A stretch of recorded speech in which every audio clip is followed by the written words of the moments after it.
guys, good afternoon. Ayun nga po, 'di ba?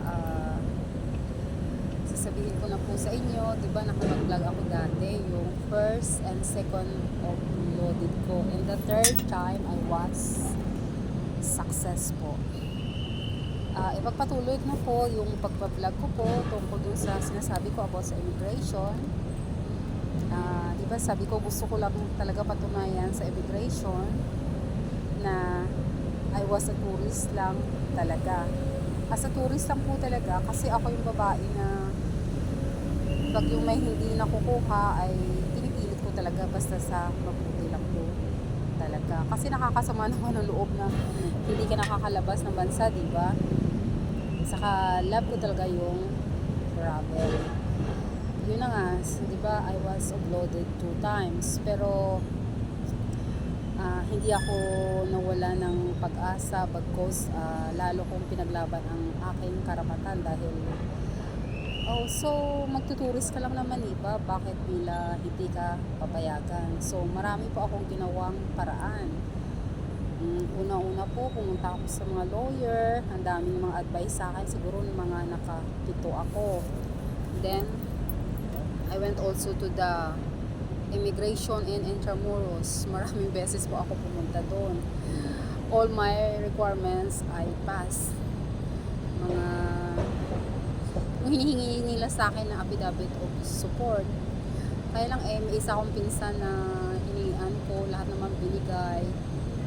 Pero yung patatak lang talaga, yung patatak lang na doon sa embassy na pupuntahan mo, kasi yung uso yata ngayon yung kailangan yung may gagaranti sa'yo na para makabalik ka talaga dito sa bansa. Kasi yung iba na o-upload, hindi sila makakapunta sa bansa na wala silang kamag-anak. Pero sa tingin ko guys, ano lang yan informality lang yan. Ba't ako, pre-provide ko lahat, bakit pagdating sa airport hindi naman hinanap yung EOS na yan. By the way, yung EOS ay yung Affidavit of Support and Guarantee. Ibig sabihin nun ay yung ikaw na magtuturist ay wala kang kapasidad, wala kang strong ties dito sa bansa natin, na kahit malaki ang pera mo, pero pag wala kang pinagmumulan kung saan ang galing, for example may work ka or may sarili kang business, yun talaga yung kailangan mo ipakita.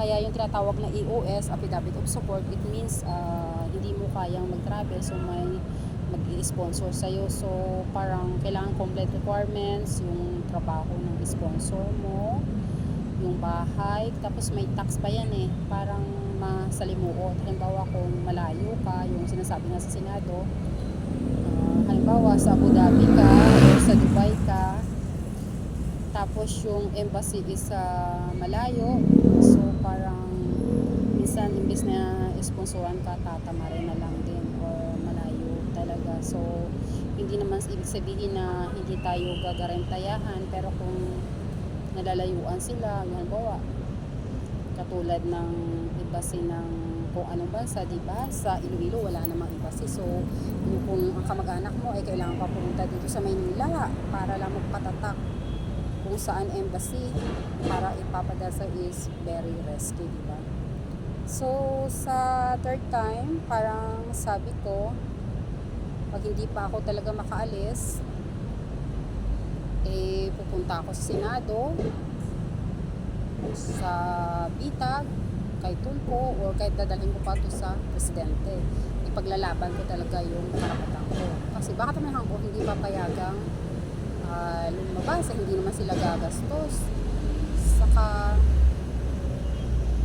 hindi ko nga maintindihan kung anong klaseng immigration meron tayo pero pagdating naman sa bansang pinuntahan natin ay wala naman po, okay naman, tatak naman. Sabi nang sa akin, ma'am, hindi ko mabasa yung address. Sabi niya, what is your address? I can't understand kasi sa sulat ko na dikit-dikit. So ang pinakita ko yung aking booking na naisave ko dun sa cellphone ko, yung walang question, tatak lang. Dito na naman sa Pilipinas magulo. Ako nakailang abogado po ako, nakailang balik-balik ako dun sa immigration. Sa sunod po, ikukwento ko naman po sa inyo yung pag-alis ko na success ako in the third time na wala na akong problema, labas-pasok na ako ng bansa.